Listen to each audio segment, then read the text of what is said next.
Lorsqu'il franchit la porte de l'avion à près de 8000 mètres, Luke Aikins ne voit même pas sa cible, ici, dans ce cercle rouge. Un filet de 30 mètres de côté tendu à 76 mètres du sol, destiné à amortir sa chute. 7620 mètres d'altitude, c'est la hauteur de 23 tours Eiffel, plus que le Mont Blanc, à peine moins que l'altitude de croisière d'un avion de ligne. Pourtant, ce cascadeur de 42 ans, entraîneur des forces spéciales américaines, s'élance avec un masque à oxygène, une caméra, mais sans parachute.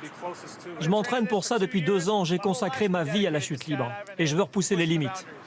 Pour le maintenir sur la bonne trajectoire, 3 parachutistes l'accompagnent.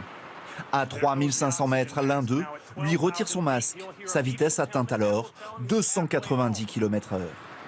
À 1500 mètres, les équipiers ouvrent leur parachute. Luke doit désormais se guider seul vers le filet. Si je veux aller vers l'avant, je me penche en avant. Pour la droite, je m'incline vers la droite et pour l'arrière, je me penche en arrière. Et ainsi, je me dirige vers la cible.